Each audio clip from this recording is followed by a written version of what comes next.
ಕಚ್ಚಾ ತೈಲ ಪೂರೈಕೆ ಆಗ್ತಾ ಇಲ್ಲ. ಇಲ್ಲಿ ಪ್ಲಾಂಟ್ ಪರಿಸ್ಥಿತಿ ಆಗಿದೆ ಸರ್. ಭಾಳ ಕ್ರಿಟಿಕಲ್ ಆಗ್ಬಿಟ್ಟಿದೆ, ತುಂಬ ಕ್ರಿಟಿಕಲ್. ಗಾಡಿ ಲೋಡಾಗ್ತಾ ಇಲ್ಲ, ಒಂದು 50 ಗಾಡಿ 40 ಗಾಡಿ ಲೋಡಾಗ್ತದೆ ಅಷ್ಟೇ. ಭಾಳ ಸಮಸ್ಯೆ ಆಗಿದೆ.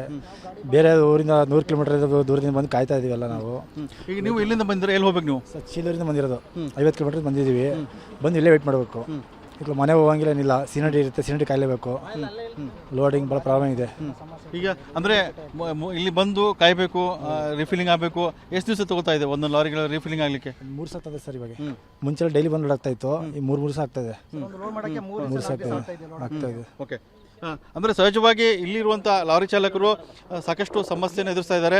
ಇಲ್ಲಿ ಬಂದು ಅಂದರೆ ಸಾಕಷ್ಟು ಒಂದಿಷ್ಟು ಜನದ ಸ್ವಂತ ಗಾಡಿಗಳಿದ್ದಾವೆ, ಅವರು ಬಂದು ಇಲ್ಲಿ ಪರದಾಡೋದಾಗಿದೆ. ಮತ್ತು ಮತ್ತೊಂದಿಷ್ಟು ಲಾರಿಗಳಿದ್ದಾವೆ. ಆ ಲಾರಿ ಚಾಲಕರು ಇಲ್ಲಿ ಬಂದು ಊಟ ಉಪಚಾರದ ಸಮಸ್ಯೆ ಎದುರಿಸ್ತಿದ್ದಾರೆ. ಮತ್ತು ಮತ್ತೊಂದು ಏನು ಸಮಸ್ಯೆ ಆಗ್ತಿದೆ ಪ್ಲಾಂಟಲ್ಲಿ ರಿಫಿಲಿಂಗ್ ಆಗ್ತಿದೆ ಆಗಿಂದ? ಡೈಲಿ ಲೋಡ್ ಆಗ್ತಿಲ್ಲ ಸರ್. ಅಲ್ಲಿ 3 ದಿನಕ್ಕೆ ಒಂದು ಲೋಡ್ ಆಗುತ್ತೆ.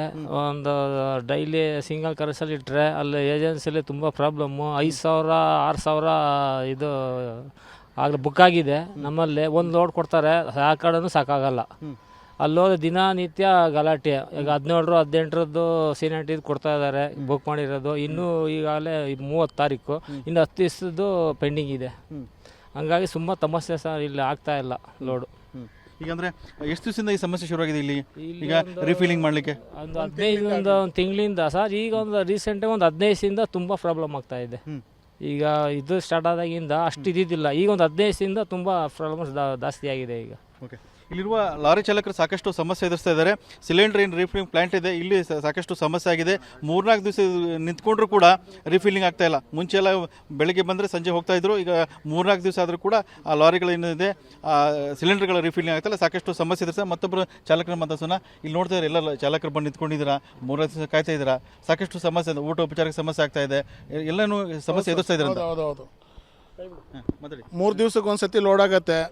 ಹಾಗೂ ಈ ಖರ್ಚೆ ಅದರಲ್ಲೇ ಹೋಗ್ಬಿಡುತ್ತೆ ನಮ್ಮ ದುಡ್ಡೆಲ್ಲ. 3ನೇದಾಗಿ ರೋಡ್ನಾಗ ಹೋಗ್ತಾ ಇದ್ದಾಗ ಬೈಕ್ನಾಗ ಬರ್ತಾರೆ, ಅಣ್ಣ ನಿಲ್ಸೋಣ ಗಾಡಿ ಅಂತಾರೆ, ಒಂದು ಸಿಲಿಂಡ್ರ್ ಇಳಿಸು ಅಂತ ಹೇಳ್ತಾರೆ. ನಾವಲ್ಲ ಅಕಸ್ಮಾತ್ ನಮ್ಗೆ ಯಾರು ಹೊಡೆದು ಹಾಕಿ ತೊಗೊಂಡು ಹೋದ್ರೂ ಯಾರು ರೆಸ್ಪಾನ್ಸಿಬಲ್ ಆಗಲ್ಲ ಸರ್. ಈ ರೀತಿ ಎಲ್ಲ ಪ್ರಾಬ್ಲಮ್ಗಳಿದ್ದಾವೆ. 4-5 ಜನ ಬರ್ತಾರೆ, ಅಟ್ಯಾಕ್ ಮಾಡ್ತಾರೆ, ಗಾಡಿ ನಿಲ್ಲಿಸ್ತಾ ಇದ್ದಾರೆ. ಹಿಂಗೆಲ್ಲ ಪ್ರಾಬ್ಲಮ್ಗಳು ಆಗ್ತಾ ಇದಾವೆ ಸರ್. ನಮ್ಮ ಡ್ರೈವರ್ಗೆ ಯಾವ ಸೇಫ್ಟಿನೂ ಇಲ್ಲ ಸರ್. ಯಾರು ಒಂದು ರೆಸ್ಪಾನ್ಸಿಬಲ್ ತಗೊಳ್ಳಲ್ಲ. ಅಂದ್ರೆ ಸಿಲಿಂಡರ್ ಅಂದ್ರೆ ಅಷ್ಟು ಬೇಕಾಗಿದೆ ಎಲ್ಲರಿಗೀಗ. ಈ ಸಿಲಿಂಡರ್ಗಾಗಿ ಏನ್ ಬೇಕಾದ್ರೂ ಮಾಡ್ತಾರೆ, ಏನ್ ಬೇಕಾದ್ರೂ ಮಾಡ್ತಾರೆ ಸರ್. ಖಂಡಿತವಾಗ್ಲೂ ಏನ್ ಬೇಕಾದ್ರೂ ಮಾಡ್ತಾ ಇದ್ದಾರೆ. ಏನ್ ಬೇಕಾದ್ರೂ ಮಾಡ್ತಾರೆ. ನೈಟ್ ಹೊತ್ತಲ್ಲಿ ಗಾಡಿ ಡ್ರೈವಿಂಗ್ ಮಾಡೋಕ್ಕಾಗಲ್ಲ, ಡೇ ಟೈಮಲ್ಲೇ ಗಾಡಿ ಡ್ರೈವಿಂಗ್ ಮಾಡೋಕ್ಕಾಗಲ್ಲ ಸರ್. ಈ ರೀತಿ ಸಮಸ್ಯೆಗಳು ಇದ್ದಾವೆ. ಇಲ್ಲಿ ಬಂದರೆ ಇವತ್ತು ಸೀನಿಯಾರಿಟಿ ಹಚ್ಚಿದ್ರೆ ಇನ್ನೂ 2 ದಿವಸ 3 ದಿವಸ ಬೇಕು. ಒಳಗಡೆ ಹೋದರೆ 2 ದಿವಸ ಬೇಕು. 2 ದಿವಸ ಲೋಡ್ ಆಗೋಕ್ಕೆ ಬೇಕು. ಅಲ್ಲಿಂದ ಇಲ್ಲಿಗೆ ಬಂತಂದರೆ ಈಗ ಬೇಡಪ್ಪ ನೀನು ನಾಳೆ ಬರ್ರಿ ಅಂತಾರೆ. ಅಲ್ಲಿಂದ ಹೋಗ್ಬಂದು ನಾವು ಲೋಡ್ ಮಾಡಿಬಿಟ್ಟು ಬಂದರೆ ERV ಬಂದಿರಲ್ಲ. ಇಲ್ಲಿ ಬಂದು ಇಲ್ಲಿ ERV ಬಂದರೆ ನೀವು ಹೊರಡೆ ಬರ್ರಿ ಅಂತಾರೆ. ಇಲ್ಲ ಅಂದರೆ ಬೇಡ ನಿಲ್ಸ್ಕೊಳ್ಳಿ ಅಂತಾರೆ. ಹಿಂಗೆಲ್ಲ ಸಮಸ್ಯೆಗಳಿದಾವೆ ಸರ್. ಇದ್ರ ಬಗ್ಗೆ ಯಾರೂ ಒಂದು ರೆಸ್ಪಾನ್ಸಿಬಲ್ ತೊಗೊತಾ ಇಲ್ಲ.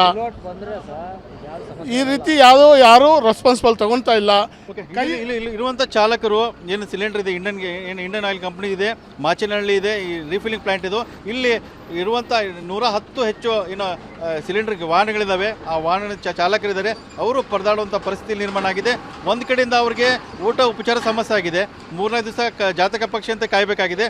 ಅದರ ಜೊತೆಗೆ ಇಲ್ಲಿಂದ ಸಿಲಿಂಡರ್ ಹೋದರೆ ಅವ್ರಿಗೆ ಯಾವುದೇ ಭದ್ರತೆ ಇಲ್ಲ.